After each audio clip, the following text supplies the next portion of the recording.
Can you share one significant moment with one of your foster children? Well, him and I had already prayed about it. We had gotten a call of twin babies, and I was really worried about saying yes because we already have four kids at different stages of life, and I wanted to make sure that this was going to be something that we could say yes to.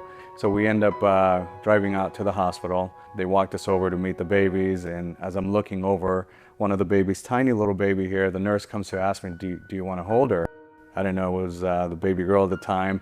She put her on my chest. The baby took a deep breath and then just fell right asleep on my chest. And I knew it was game over. As soon as she curled up on my chest and she just took that deep breath and got comfortable and fell asleep on me, I knew it was something that we needed to do. Your very first foster care placement was different than what you expected. Can you share about that? Yeah, when we first signed up for foster care, you kind of set your preferences, and we had chosen ages 0 through 7.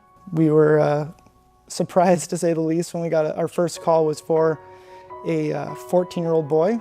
Him being 14 was not surprising to us because Orangewood, which is the group home, that's the biggest need right now, is to take in teenagers. Yeah, I would say the coolest thing about saying yes to a teenager and taking a teenager into your home is just the relationship that you can have with them. It's so unique. It's more of a mentorship than just parenting. And the relationship that you can have with them with your faith, explaining how your family lives, why you're into foster care, you can explain it all. Can you share the hardest part about being a foster dad? You know, one thing that I was asking myself was, am I going to love this child any different than my biological children? It was proof positive to me that my connection with my foster children is the exact same connection that I have with my biological children. It's the same level of love, attachment, joy, challenge, and it's no different. And so that was something that I always wondered, and it's been really confirmed that it is exactly the same. Was foster care ever on your radar prior to becoming a believer or prior to becoming part of Zion Church? No, foster care was never even a thought, nothing I gave any time to. The seed for becoming a foster dad was planted at a church service back in the parking lot days. I can clearly remember the moment the seed was planted. I was watching John hold one of his foster kids, and the idea just was implanted in me. It grew.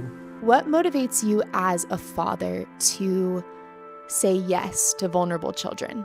There's a lot of children in our world that are fatherless, specifically without Black fathers. And just as a Black father myself, one of the calls I feel like I have on my heart is to rewrite that story. There is nothing more powerful that I've personally experienced in my life than to see generational curses be broken off of kids' lives, whether that's alcoholism, drug use, physical abuse. And I've been able to see that in my son that we've adopted, Cash, and now our foster daughter that is in our house. The biggest change we've seen is the joy in her heart and the hair on her head. When we got her at 18 months old, 2 weeks ago, we thought that she was bald. She's just a child that didn't grow a lot of hair. And within the first literally 7 days, we noticed, oh wow, like the bald head that she has is now coming to life. Just to tangibly see the impact you can have on a child's life just within 2 weeks is enough of a reward for me. What would you say to other men who know God is calling them to this, but they feel scared? I would say you're going to have hundreds, if not thousands, of reasons why you think you shouldn't do it.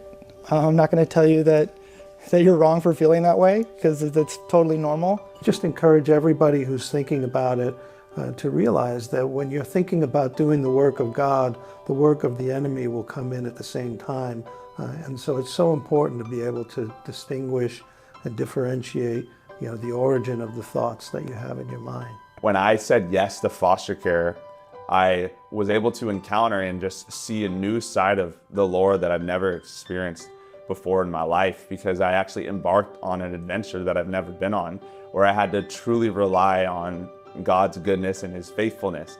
And when I look back at my life, there's never been one yes that I said yes to in obedience to him, where he's let me down, whether that was with the time I thought I had with work and with my business, or the money that I thought I was gonna miss out on because I was taking on these new responsibilities. You have to do it even if you're scared.